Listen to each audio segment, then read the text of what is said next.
رب العالمين والصلاة والسلام على سيد الأمين أما بعد فأعوذ بالله السميع العليم من الشيطان الرجيم بسم الله الرحمن الرحيم ومن آياته أن خلقكم من تراب ثم إذا أنتم بشر تنتشرون ومن آياته أن خلق لكم من أنفسكم أزواجا لتسكنوا إليها وجعل بينكم مودة ورحمة إن في ذلك لآيات لقوم يتفكرون. آمنت بالله صدق الله العظيم. اللهم صل على محمد وعلى آل محمد وبارك وسلم. اللهم صل على جميع الأنبياء والمرسلين وعلى الملائكة المقربين وعلى سائر الصحابة والتابعين وعلى عباد الله الصالحين. اللہ کے پاک کلام قرآن مجید میں یہ 21واں پارہ ہے اور سورہ روم کی آیت نمبر 20 سے 27 کا. 21ویں پارے میں سورہ روم کی آیت نمبر 20 سے 27 تک کی یہ آیات آنے والے زیر مبارک آیات رہیں گی انشاءاللہ. سب سے پہلے ان مبارک آیات کا سادہ سا ترجمہ اور مفہوم انشاءاللہ، پھر اس کے پس منظر میں آج ہم 2 احادیث کا مطالعہ بھی کریں گے، اور یہ آیات اور وہ احادیث مل کر ہمارے لیے جو اسباب سامنے آتے ہیں ان سے، وہ ایک مکمل زندگی کا ایک نمونہ ہے. انشاءاللہ قرآن سے بھی رہنمائی ہے اور سنت رسول صلی اللہ علیہ وسلم سے بھی رہنمائی ہوگی. اللہ کے مبارک نام سے جو بڑا مہربان، بہت زیادہ رحم کرنے والا ہے. وَمِنْ آیَاتِهِ أَنْ خَلَقَكُم مِّن تُرَابٍ. یہ اللہ کی نشانیوں میں ایک بہت بڑی نشانی یہ ہے کہ اللہ نے تمہیں مٹی سے پیدا کیا ہے. تمہیں پیدا کیا اور پھر مٹی سے پیدا کیا. ثُمَّ إِذَا أَنْتُمْ تَنْتَشِرُونَ ثُمَّ إِذَا أَنْتُمْ بَشَرٌ تَنْتَشِرُونَ. مٹی سے تم پیدا ہوئے اور پھر ایک انسان کی شکل، اور پھر اس انسان کی شکل میں دنیا پر اپنے ایک منتشر کیفیت میں تمہارا دوڑنا بھاگنا جو ہے اس کا آغاز ہو گیا. وَمِنْ آیَاتِهِ أَنْ خَلَقَ لَكُم مِّنْ أَنفُسِكُمْ أَزْوَاجًا. انسانوں ذرا غور کرو، اللہ کی نشانیوں میں ایک بڑی نشانی یہ بھی ہے، اس نے تمہارے لیے تمہاری اپنی اسی جنس سے، انسانوں کی جنس سے تمہارے لیے جوڑے بنا دیے. ایسے جوڑے کہ جو تمہارے اپنی ہی اسی نسل سے ہیں، اسی جنس سے ہیں. لِتَسْكُنُوا إِلَيْهَا جَعَلَ بَيْنَكُمْ مَوَدَّةً وَرَحْمَةً. وہم تم ایک دوسرے کے سکون کا باعث بن سکو، اور اس نے تمہارے میاں بیوی کے درمیان محبت، مودت اور رحمت کا ایک بہترین نمونہ بنا دیا. إِنَّ فِي ذَلِكَ لَآيَاتٍ لِقَوْمٍ يَتَفَكَّرُونَ. یہ 2 بڑی نشانیاں جو اللہ نے بتائی ہیں، اللہ فرماتے ہیں کہ ذرا غور و فکر کرنے والے لوگ ہیں، اگر وہ اسی پر سوچنا شروع کرتے ہیں تو حیران کن قسم کی نشانیاں ان کے سامنے آئیں گی، اور وہ اللہ کے شکر گزار بندوں میں اپنے آپ کو پائیں گے. ومن آیاتہ خلق السماوات والارض واختلاف ألسنتكم وألوانكم ان فی ذلک لآیات للعالمین. یہ تمہاری ذاتی حوالے سے دو نشانیوں کی بات تھی. آؤ ہم تمہیں بتائیں. ذرا دیکھو یہ زمین اور آسمان کی تخلیق، زمین کا پیدا کرنا اور آسمان کی تخلیق، آسمان کا پیدا کرنا، اور پھر اس زمین اور آسمان کے اندر رہنے والی مخلوقات کی زبانوں کا الگ الگ ہونا، ان کے رنگوں کا الگ الگ ہونا. ان فی ذلک لآیات للعالمین. دنیا میں بسنے والے لوگ، ان کے لیے اس میں بڑی نشانیاں ہیں. اگر آپ آنکھیں کھول کر دیکھیں، اس پر غور و فکر کریں، تو بہت بڑی نشانیاں ان کے سامنے آئیں گی. پھر اللہ فرماتے ہیں وَمِنْ آیَاتِهِ مَنَامُكُمْ بِاللَّيْلِ وَالنَّهَارِ وَابْتِغَاؤُكُمْ مِنْ فَضْلِهِ إِنَّ فِي ذَلِكَ لَآيَاتٍ لِقَوْمٍ يَسْمَعُونَ. اللہ نے فرمایا ذرا میری اس دی ہوئی نعمت اور نشانی پر ذرا غور کرو. رات کو تمہارا سو جانا اور میٹھی نیند، آرام کی کیفیت میں، اور پھر دن کو نکلنا اور اپنے لیے رزق حلال اور اللہ کے فضل کو تلاش کرنا.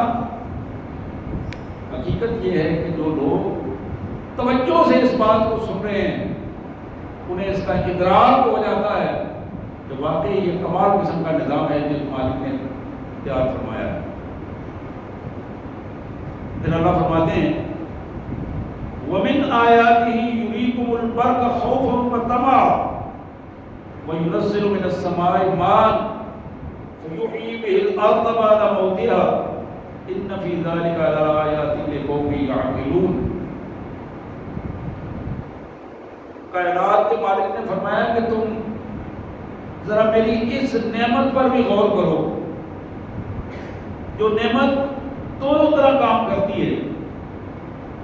تمہارے لیے آسانیاں اور خوشیاں بھی لاتی ہے، اور اللہ کے نافرمانوں کے لیے سزا اور عذاب کی کیفیت بھی بن جاتی ہے. وَمِنْ آیَاتِهِ يُرِيكُمُ الْبَرْقَ. تم دیکھتے ہو اللہ کی نشانیوں میں یہ جو آسمان سے کونکنے والی بجلی، جو تم اس کو دیکھتے ہو، کڑک اور رات کی کیفیت اس کی بنتی ہے. خوفاً وطمعاً.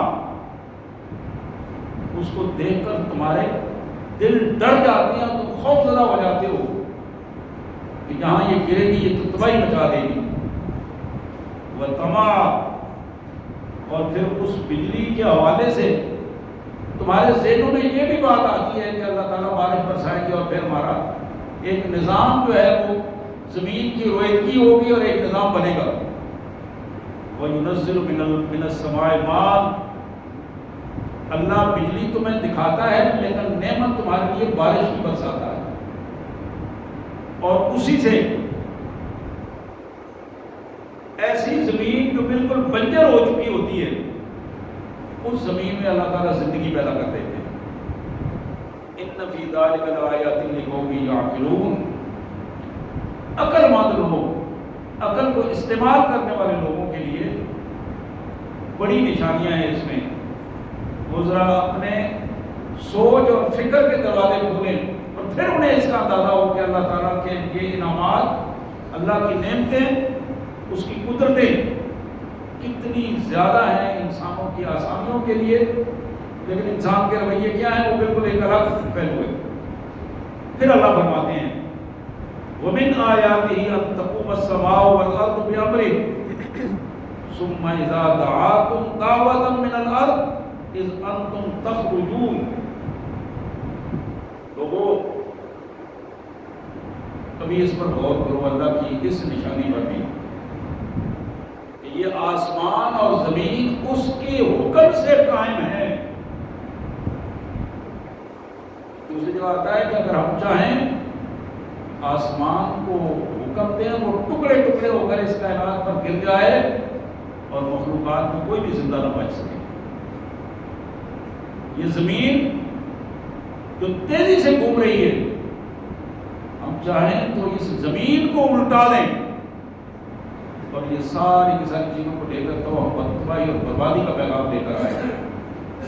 وَمِنْ آيَاتِهِ أَن تَقُومَ السَّمَاءُ وَالْأَرْضُ بِأَمْرِهِ، اللہ کے حکم سے آسمان بھی اسی طرح کھڑا ہے جس طرح اللہ کا حکم ہے، اسی کیفیت میں آسمان بھی ذرہ برابر آگے پیچھے نہیں ہوگا.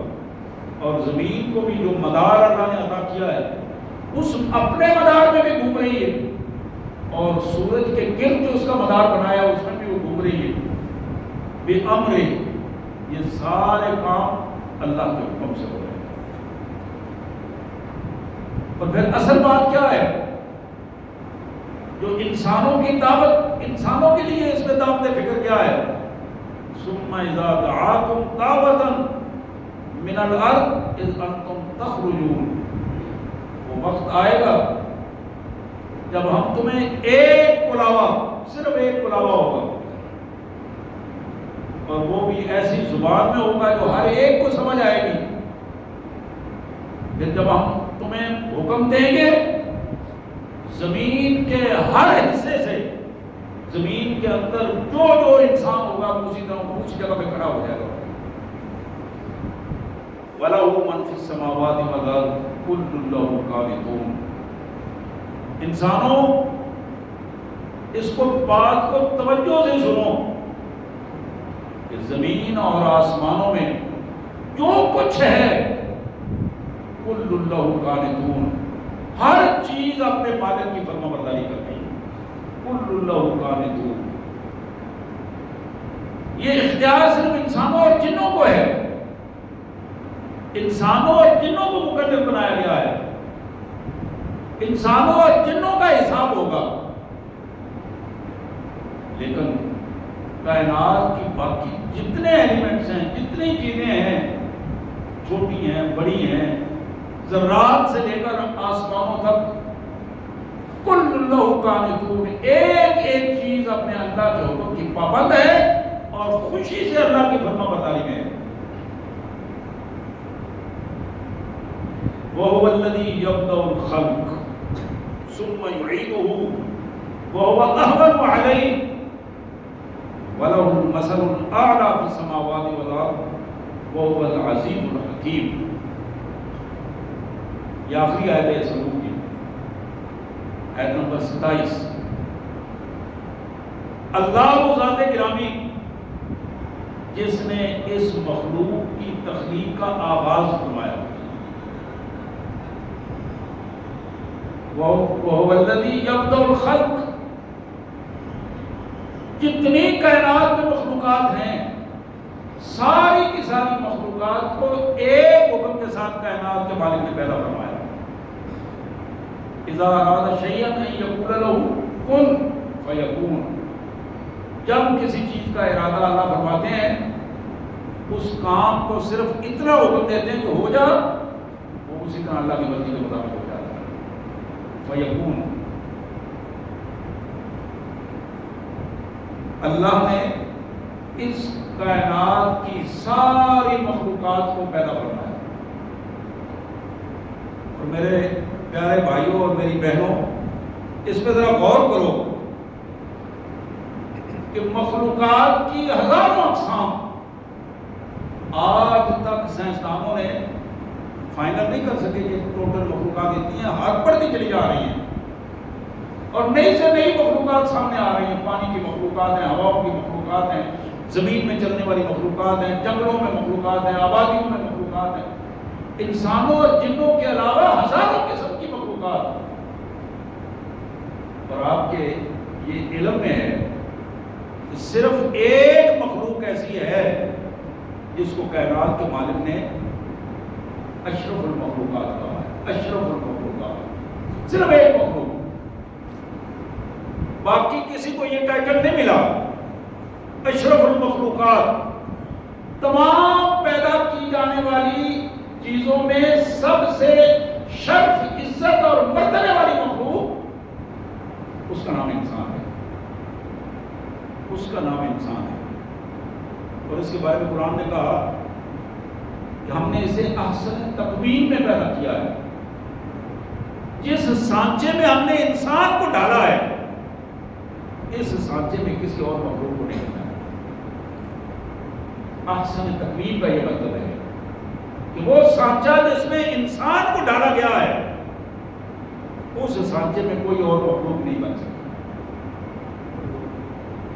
اور پھر اس مخلوق کے حوالے سے قرآن نے جو ہمیں بتایا، اللہ فرماتے ہیں کہ جب شیطان نے آدم کو پروٹوکول دینے سے انکار کیا، عزت و احترام دینے سے انکار کیا، جھکنے سے انکار کیا، تو وہاں ایک بڑا خوبصورت جملہ ہے.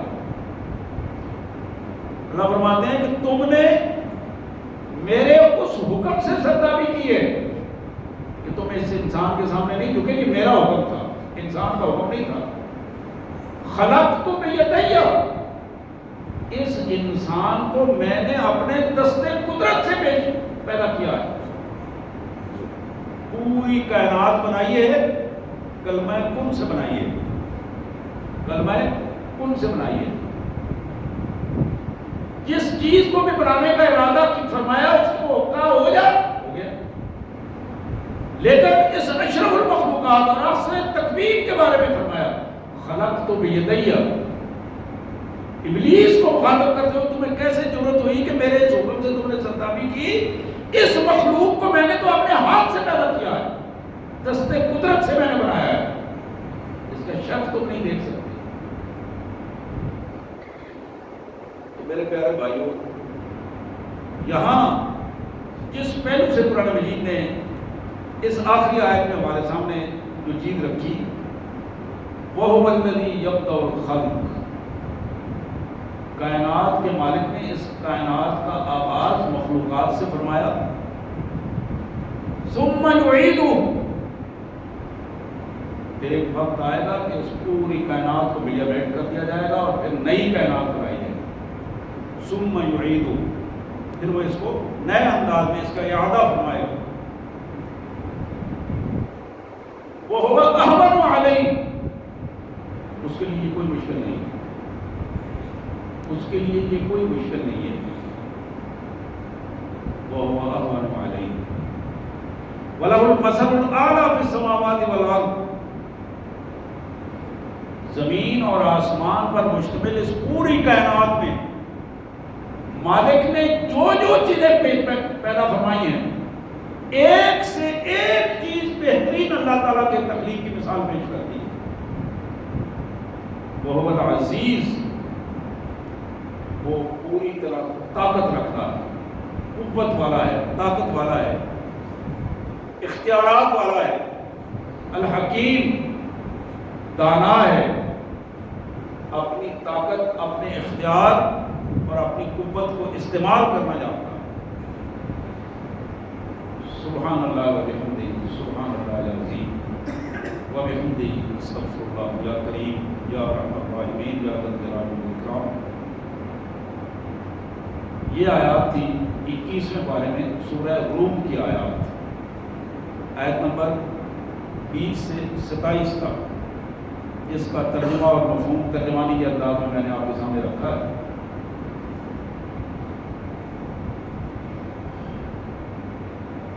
میرے واجب الاحترام بھائیوں بہنوں، ہمارے لیے کائنات کے مالک نے یہ کائنات بھی بنائی ہے اور اس میں بے شمار نعمتیں رکھی ہیں، اور ان بے شمار نعمتوں کو حاصل کرنے کا اختیار بھی انسان کو دیا ہے. اس کے اپنے جسم میں بھی اللہ کی بے شمار نعمتیں ہیں، اور اپنے جسم سے باہر بکھری ہوئی نعمتیں، ہر طرف کائنات کے مالک کی نعمتیں. اور حقیقت یہ ہے، بندہ سرتابی کرتا ہے، نافرمانی کرتا ہے، اور اس سرتابی اور نافرمانی کے پیچھے وہ نفس امارہ ہے جو اس بندے کو گائیڈ کرتا ہے اور بندہ اس کے پیچھے پیچھے چلتا شروع ہو جاتا ہے، اور اس کے مقابلے میں کائنات کے مالک کی بے شمار نعمتیں، بے شمار ایڈوائزز، ہدایات، رہنمائیاں، لیکن یہ ساری چیزیں انسان پر اثر نہیں کرتی، اور انسان ان مثبت رویوں کی بجائے منفی رویوں کی طرف دوڑتا چلا جاتا ہے۔ اللہ کے پیارے حبیب محمد کریم صلی اللہ علیہ وسلم تشریف فرما تھے۔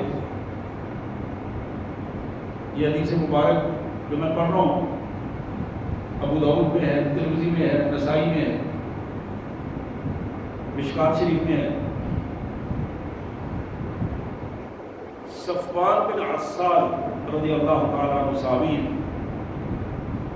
کہتے ہیں کہ دو یہودی نوجوان انہوں نے آپس میں ایک دوسرے کو کہا آؤ ذرا اس نبی کے پاس چلے۔ ایک نے دوسرے کو کہا آؤ اس نبی کے پاس چلے، ذرا چیک تو کریں، دیکھیں تو صحیح یہ کیا کہتے ہیں، کیا واقعی سچے نبی ہیں۔ اس نے کہا بیوقوف آدمی، اس کو نبی نہ کہو، اگر تمہاری بات اس نے سن لی نا کہ یہ بھی مجھے نبی سمجھتے ہیں، وَلَهُ أَرْبَعُ أَعْيُنٍ، اس کی آنکھیں چار ہو جائیں گی خوشی سے، وہ تو دوبارہ ہو جائے گا کہ مجھے یہ میرے دشمن بھی نبی مانتے ہیں، اس لیے بس ویسے ہی اس کے پاس چلتے ہیں۔ یہ دونوں چلتے چلتے نبی رحمت صلی اللہ علیہ وسلم کے پاس پہنچے، تو وہاں انہوں نے اللہ کے رسول صلی اللہ علیہ وسلم یہودی تھے اور اپنی کتابوں کا مطالعہ کیا ہوا تھا، انہوں نے رسول کائنات صلی اللہ علیہ وسلم سے عرض کی کہ حضرت اگر آپ سچے نبی ہیں تو ہمیں وہ 9 نشانیاں بتائیں جو اللہ کی طرف سے موسیٰ علیہ السلام کو دی گئی، آپ سے پہلے سچے نبیوں کو دی گئی۔ اللہ کے رسول صلی اللہ علیہ وسلم نے جب یہ بات سنی تو آپ نے فرمایا کہ پہلی نشانی یہ ہے کہ لا تشرکوا باللہ شیئا، یہ دین کی بنیادیں ہیں جو میں بتا رہا ہوں اور رسول اللہ صلی اللہ علیہ وسلم نے بتائی ہیں، ارشاد فرمائی ہیں، ہر امت کے لیے یہ اہم ترین چیزیں ہیں، اور بار بار آپ سن رہے ہیں ہر خطبہ جمعہ میں کوئی نہ کوئی حدیث ایسی ہوتی ہے جس میں پہلی چیز یہ بتائی جاتی ہے کہ لا تشرک باللہ شیئا، اللہ کے ساتھ شرک نہیں کرنا۔ یہ تعلیمات میں سب سے پہلی چیز ہے، اللہ کے ساتھ شرک نہیں کرنا، اور اتنا بدترین گناہ ہے یہ، آدمی جب تک شعوری طور پر اس سے بچنے کی کوشش نہ کرے بچ نہیں پاتا۔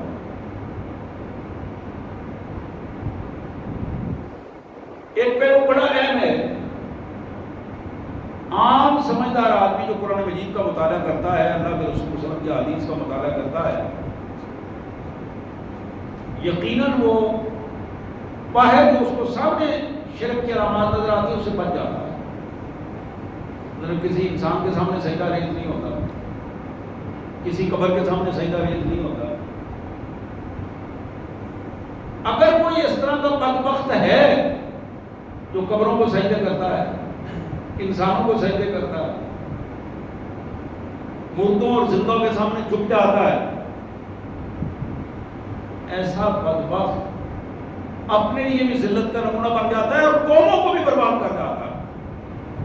اور اگر وہ لیڈر ہے، لیڈ کر رہا ہے، کسی جماعت کا سربراہ ہے اور پھر شرک میں مبتلا ہے، اس بدبخت کی تو انتہا ہو جاتی ہے کہ وہ اپنا گناہ بھی سمیٹتا ہے اور لوگ اس کی وجہ سے جو لوگ اس شرک میں مبتلا ہوتے ہیں، جو لوگ اس کی اس برائی کو جسٹیفائی کر رہے ہوتے ہیں، وہ سارا کا سارا ملبہ اس کے اوپر ہوتا ہے۔